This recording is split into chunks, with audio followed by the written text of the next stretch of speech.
और अब आज तक तो अपन थे कि भाई चुनाव हो जाए। अब राजस्थान सरकार की ऐसी की तैसी जब चाहे जब चुनाव। ये भी कह दिया कि मूंछ दाढ़ी और बाल कटवा दूंगा। और भाई और वो तो बोला है, क्योंकि बाप और बोल एक ही होता है। अगर बोल दिया करना पड़ेगा, नहीं करेगा तो हम धरने पे बैठे को वोट नहीं दिया। राजपूत समाज कम ज्यादा हो सके, राजपूत समाज ने भी दिया, राजपूत समाज ने दिया, जाट विष्णु तो एक ही अपन वो तो दे ही रहे थे। ब्राह्मणों ने वोट डाला अपने को, बने उन डाला, सुनार, सुथार, दर्जी, प्रजापत। मुस्लिम समाज ने वन साइडेड दिया, 90% पोलिंग करी, 90% आरएलपी को मिला और शेड्यूल कास्ट का वोट मिला। आपके बंजारा, नाथ, जोगी, गंवारिया, तमाम जो ओबीसी की दूसरी जातियां थी, गडरिया, लोहार समाज, बड़ा समाज है, राव समाज, इन तमाम समाजों ये कह के कि हमारी आत्मा आरएलपी के अंदर बसती है, हम आरएलपी को वोट देंगे, गरीबों के लिए हनुमान जी लड़ाई लड़ते।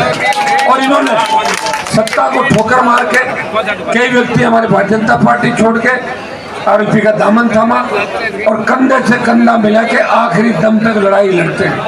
मुझे तो चुनाव के अंदर एक बहुत बड़ा अनुभव मिला और मैं इस चुनाव में देख रहा था कि खींवसर की जनता कितनी मजबूत है।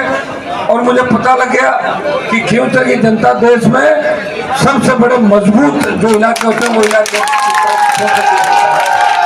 जिन्होंने हमेशा एक जीरो से शुरुआत करके खुद की पार्टी जिसकी राजधानी खींवसर है उसे कमजोर नहीं होने दिया और आखिरी दम तक लड़ते रहे। एक एक वोट अगर किसी गाड़ी पुलिस ने पकड़ ली, वो मोटरसाइकिल पे ला रहा था, मोटरसाइकिल पकड़ ली तो साइकिल पे ला रहा था, ट्रैक्टर पे ला रहा था और पैदल आके वोट डाल के जा रहा था। तो ये होती है सरकार से जंग।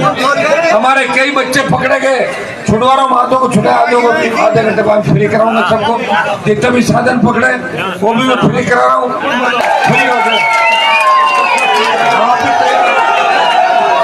जीतेंगे और आपके जितने भी हमारे मुद्दे, कर्ज माफी के, अग्निवीर के, रोजगार के, टोल के, बिजली के, उन तमाम मुद्दों को लेकर रणनीति बनाएंगे और रणनीति के तहत अपन राजस्थान में काम करेंगे।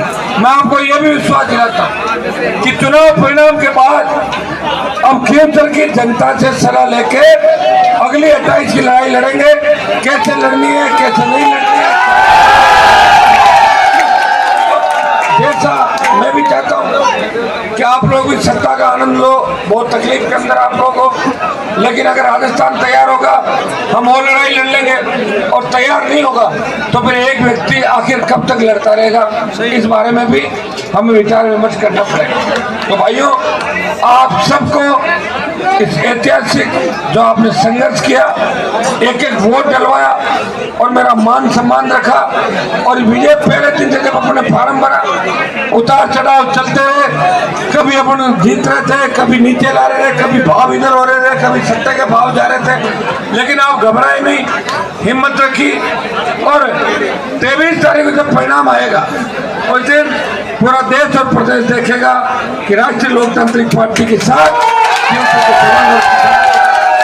इस चुनाव के अंदर पूरे राजस्थान के हमारे बच्चे, किसानों के बेटे, चाहे पूरे नागौर जिले के हो, पूरे हमारा जोधपुर जिले के तमाम आरएलपी की टीम, राजस्थान के बच्चे, कोई सोशल मीडिया के माध्यम से मुझे मदद कर रहा था, कोई अपने दूसरे टेलीफोन से, कोई और जातियों के माध्यम से, हर व्यक्ति ये चाह रहा था कि हनुमान जी कमजोर नहीं पड़ने चाहिए। आरएलपी अगर कमजोर पड़ गई तो किसान कौम की लड़ाई कौन लड़ेगा, कौन दोबारा पार्टी बनाएगा, कौन मोदी से टक्कर लेगा, कौन सेना के जवानों को लड़ेगा, कौन पहलवान बेटे को न्याय दिलाने की दोबारा आवश्यकता पड़े तो कौन दिलाएगा, कौन नारी के सम्मान में लड़ेगा।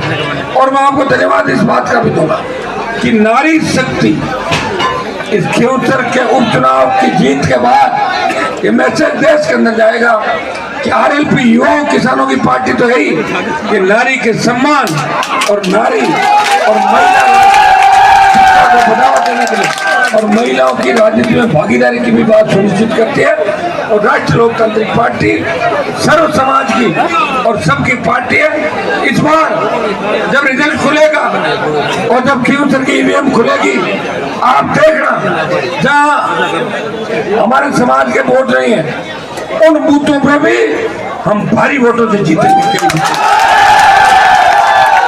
इससे ये संदेश जाएगा, ये सर्व समाज की पार्टी है। हनुमान बेनीवाल सर्व समाज का नेता है, वो सर्व समाज की सेवा करता है और ये खियोसर की जो जीत है मैं आपको ही समर्पित करूंगा। खियोसर की जनता की मेहनत लगातार 16 साल से 20 साल से विकट विपरीत परिस्थितियों के अंदर सरकारों से टक्कर लेके हर सुख दुख के अंदर आपने मेरा साथ दिया और मैंने भी सत्ता को ठोकर मार के मंत्री पदों को ठोकर मार के आपके लिए जान हथेली पे रख के अपने कार्यकर्ताओं के लिए जान हथेली पे रख के मेरा कोई व्यक्ति है उसको इतनी भी तकलीफ पड़ गई मेरी वजह से तो मैंने उसको मेरे छोटे भाई की तरह रखा। हाँ, कई बार क्या होता है कि आदमी के वर्क काम ज्यादा हो तो थोड़ा बहुत मामूली सही हो जाता है ना, क्या गुस्सा आ जाता है, लेकिन अगर गुस्सा नहीं आएगा तो काम नहीं होगा। इतना भी जरूरी है, लेकिन मुझे लगता है खियोसर की जनता पर मुझे गुस्सा नहीं आएगा कभी।